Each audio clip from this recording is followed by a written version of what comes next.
What's up, YouTube?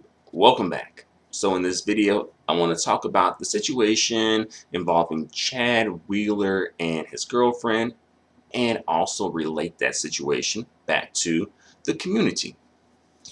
So those of you who may not know, Chad Wheeler, who is a former NFL football player at this point because he has been let go by the Seattle Seahawks, he has been charged with having a physical confrontation with his girlfriend. And apparently this happened at least partially because one reason or another, I guess they got into some sort of an argument, and he said that she has to bow down to him, and she was like, nah, I ain't bowing down to nobody. And then that's when the physical confrontation happened. And after the physical confrontation, he thought that she was deceased, and he went on and had dinner, but she was not deceased, and she was able to call the authorities for help. And he was apprehended and put in jail. I believe he is out on bond at this point, and I believe he's trying to get the judge to allow him to move to Hawaii for one reason or another. So yeah.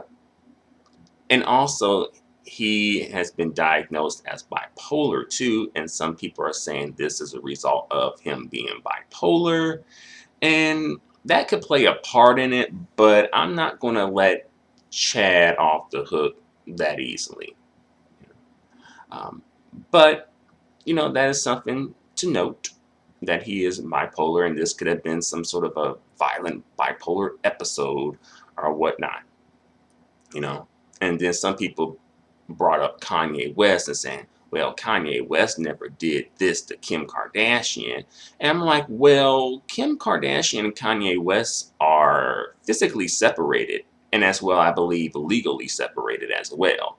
Maybe that's part of the reason why Kim filed for the separation or the divorce or whatever you want to call it, because she may have felt unsafe for her and her children, or their children. Just saying.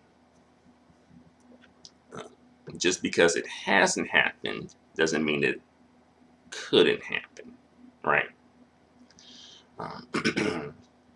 But, you know, within the, community, the black sector of social media especially, people are framing this story as like a swirling gone wrong story, you know, and almost as if kind of like a cautionary tale for specifically black women for some reason. These swirling gone wrong stories, I don't see it. They don't ever seem to be framed and targeted towards black men, not nearly as much, even though there's reason for black men to have, a swirling going wrong scenarios. Like those scenarios exist involving black men, and those scenarios exist involving black women, both genders of the community, all right? But I do notice when it comes to, the community, the swirling going wrong stories almost always seem to involve a black woman, like, a black woman being featured as the victim in the story for some reason, right? And not to say that there are not significant reasons not to swirl or significant reasons to be apprehensive of swirling, etc., because those, like, there are valid reasons not to swirl for that apply to both genders, male and female, black males and black females, both. But people are using this as, like, fear mongering, shame. I'm not a shame tactic, but I say fear mongering, and trying to get perhaps the women who may be kind of like on the fence about swirling and be like, well, maybe, because there's a group of women who are just dead set against swirling already, and that's just not going to happen. And then there's this group of women who are like, I'm going to swirl until I hurl, you know. And then there's a group of women who are like, well, perhaps, maybe I should try that, maybe, right? And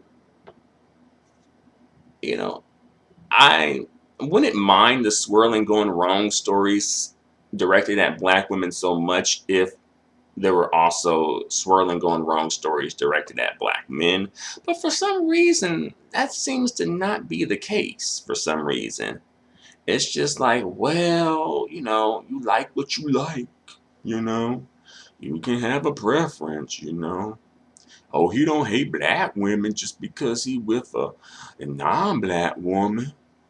Right? He ain't gotta be with a Black woman 24/7.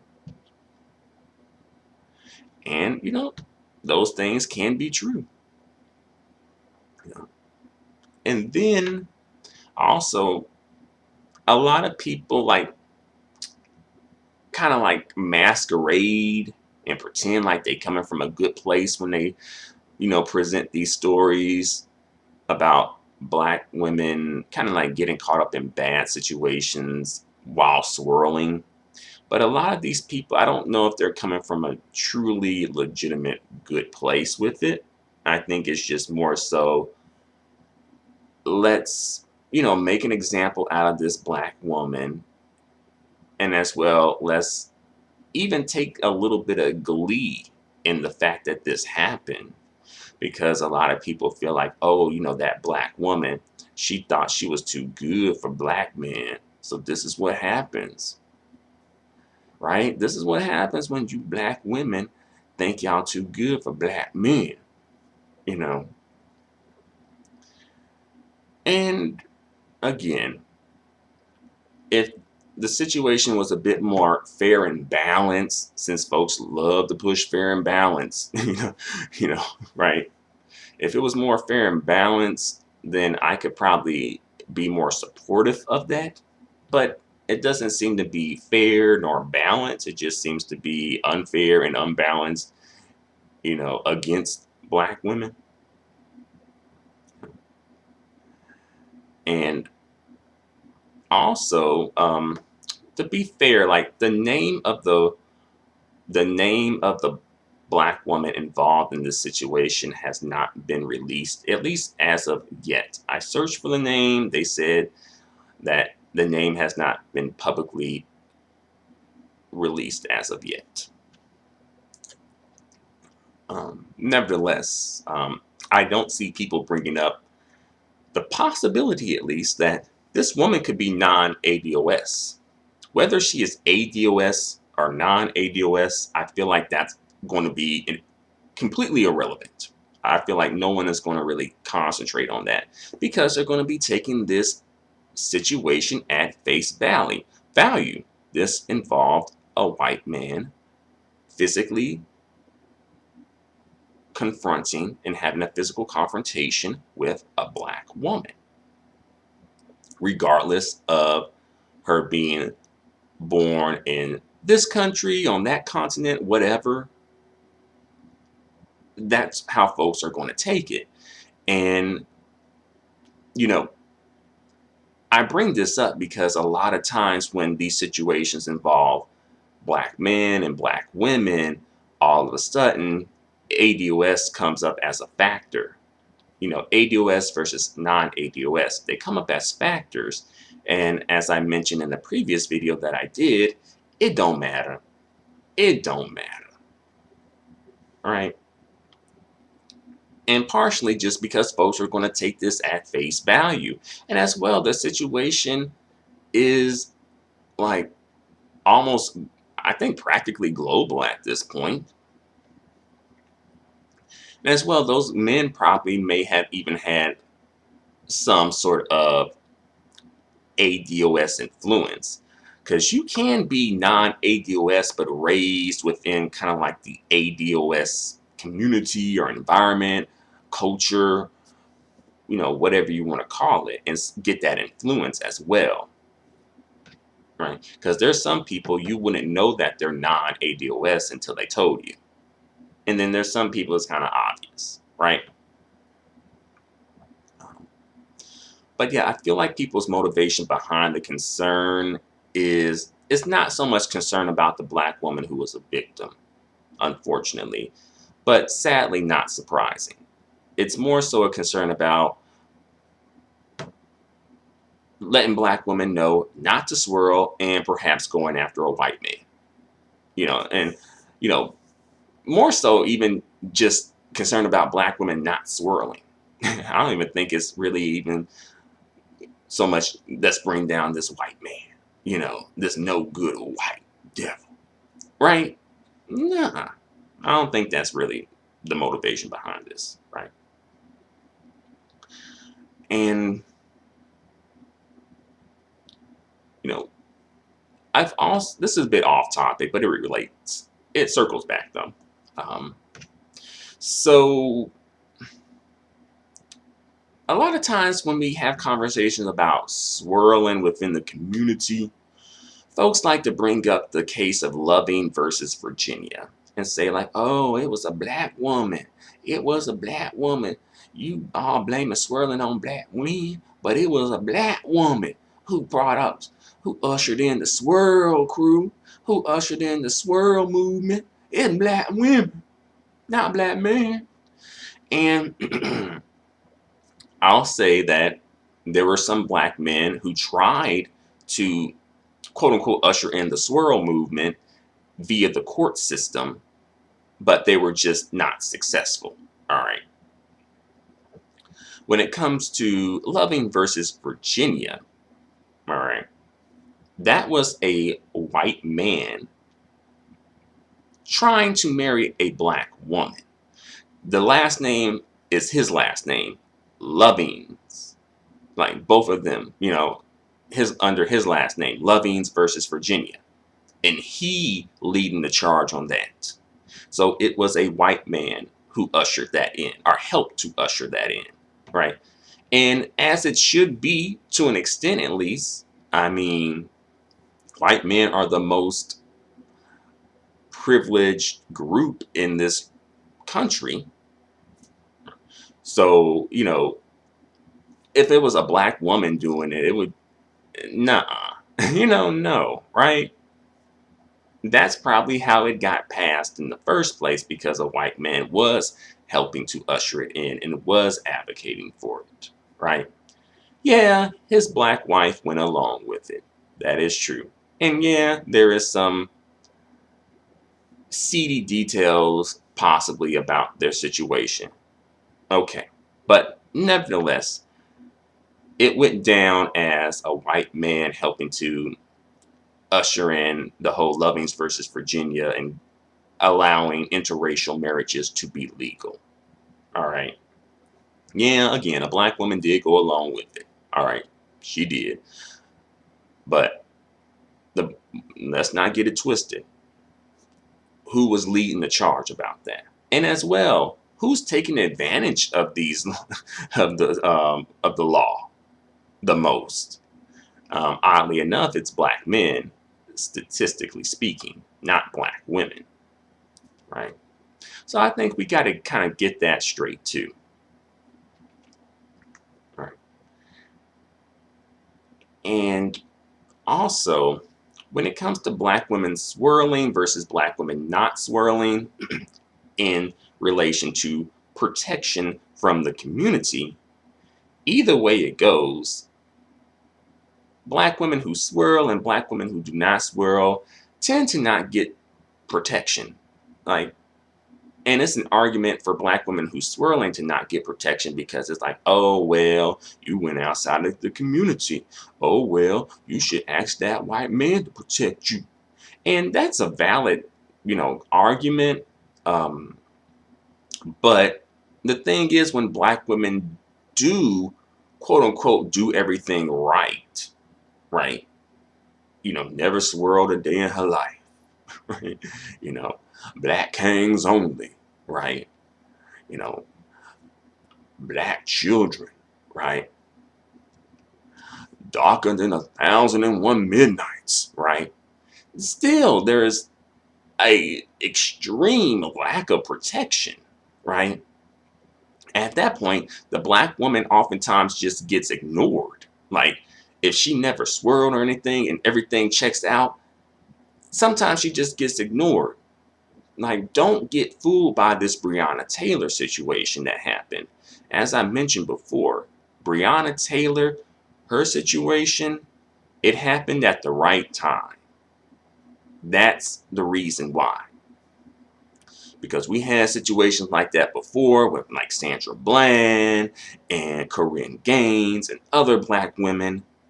It didn't go down like that, right? People were blaming them for their situations, right?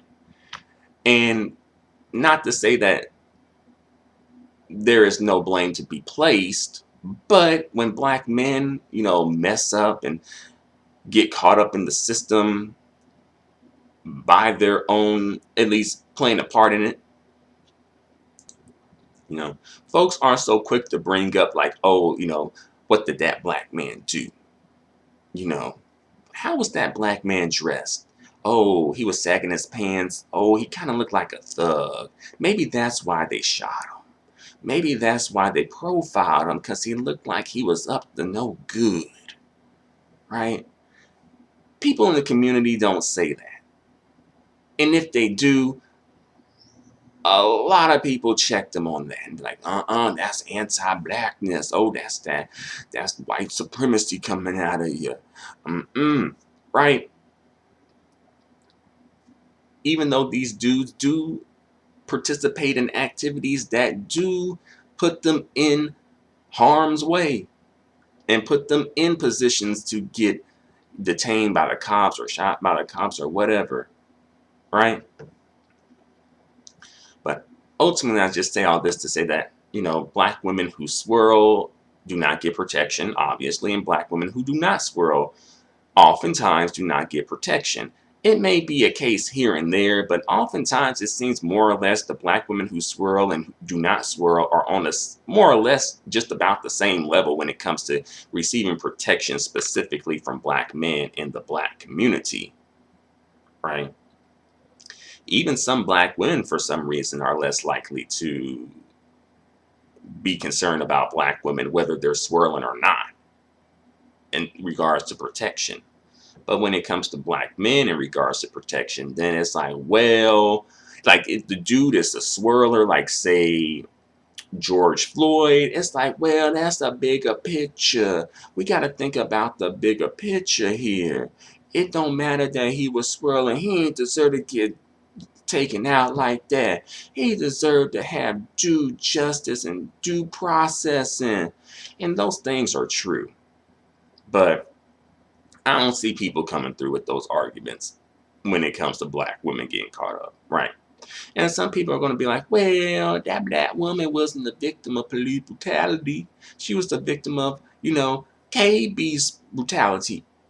And that's true, but still, like, the situations, they're similar enough, right?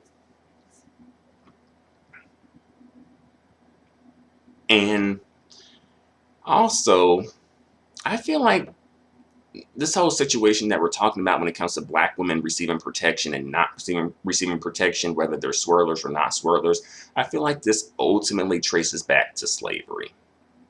And let me explain my theory on this, right? So back during the slave days, during the slave times, back during chattel slavery in the United States, at least. Obviously, we know about the um, violations sexually that black women experienced because of white men and probably some black men in the mix too, as quiet as it's kept, but that's another story. Um, so yeah, while those black women were experiencing, being sexually violated, think about how that played out when it came to relationships between black men and black women, right? Because this black man our black men are seeing this happen. And unfortunately, the black man was not able to protect the black woman, right? And that, of course, ate him up inside, right? So, because of that, I feel like in order for some black men to cope with not being able to physically protect black women, as well as physically even protect themselves in some situations, they started to put it on black women. Like, oh, that black woman, she's being a bed wench. You know, she's voluntarily participating in this. You know, she gets what she deserves, right? She is a traitor, right? To black people and especially black men, right? And I feel like that attitude, that sort of like mental gymnastic, or those mental gymnastics still play out today, just in different ways. You know, a little remix here and there, but ultimately it still plays out the same today, where because the black man cannot, as a collective, protect black women or even himself, the blame is put on black women, right? The onus is put on black women to make sure that she does not get involved in a situation where she needs protection, right? And this is with non-black men, especially white men, but in some cases, even black men, even when it's like a situation that's, quote unquote, black on black, even still, it goes down like that. And again, that's just a theory that I have. I feel like, that just sort of came about from the plantation days and black men sort of just having some sort of a disappointment within themselves about not being able to protect themselves and black women, and finding some way to cope with that disappointment, and, you know, I guess compartmentalize, is that the phrase that's applies here? But yeah, so I feel like that is a part of it, right? And also some black women will go along with it too. Some, because they don't want to be associated with a traitorous black woman, as being a traitorous black woman, or you know being against black people, being a bed wench or whatever. So they'll go along with it and even help perpetuate it. Like, oh, I'm sorry, Black Kane, that ain't me. I love my Black Kane. I feel like that came from the plantation days as well. This whole Black King rhetoric. Not necessarily the phrase Black King itself, but the spirit of it, right? Because the black women want to let the black man know that, we ain't like them other black women over there. We love our Black Kings. We support our Black Kings. We down for our Black Kings, right? And, you know, oftentimes black women who participate in that theater, you know, it is oftentimes a performance, not necessarily saying that they don't believe what they're saying, or don't mean what they're saying, but it's a performance. They want to perform and let people know, especially black men, that they are loyal and steadfast. Yeah. Loyal and steadfast to even a fault, right? Because, that during the plantation days, my theory that, black men were starting to sort of villainize black women, right? And some black women are like, I don't want to be a part of being villainized as a black woman. I love my Black King. So that was their way of trying to get around that, right? You know, but that's just my take on it. That's just my theory. And also, I feel like, when it comes to black men and swirling is relatively new in comparison to black women in swirling. And I know some people are going to come through and be like, well, that doesn't count. Black women were not willing participants. And I completely understand that and I agree. But in the minds of the black male collective, in the minds of the white female collective, during those times and after those times, they saw those relationships as just black men, or sorry, white men and black women being together, right? And black men probably feeling like, well, they want to try out swirling too. And of course, the system sets it up for black men to be just lusting after white women, right? And just non-black women in general. And, some black men probably feeling some type of a way against white men, against black women, right? And also, there are centuries of white men sending black men the message that they are not to be with white women, and sending that message in a very violent way. I mean, centuries of that. Even within, the last 100 years, even there's been situations like that with, say, lynchings, right? But notice that didn't deter black men as a collective from dealing with white women, right? Notice that you don't really see that fear mongering, right? Notice that black men been taking full advantage of Loving versus Virginia, right? Just saying. I'm just saying. All right. And then some of these dudes still want to be quote unquote pro-black with it in the absence of a black woman, while having a white woman on their arms, and even trying to be like the head of black movements even, and be the spokesperson and whatnot. I'm just saying. All right.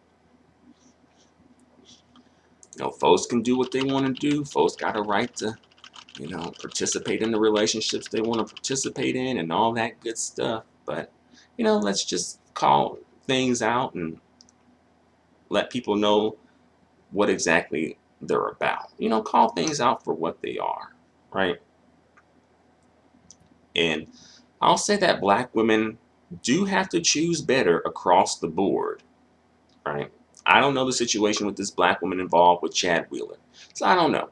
But I'm just saying in general, yes, the stakes are higher for black women, unfortunately, when they choose wrong. So black women do have to be have to vet men a bit more, unfortunately. And this is across the board, whether he's black, white, Hispanic, Asian, other, whatever. Across the board, black women have to vet men and make sure that they choose better and choose good options.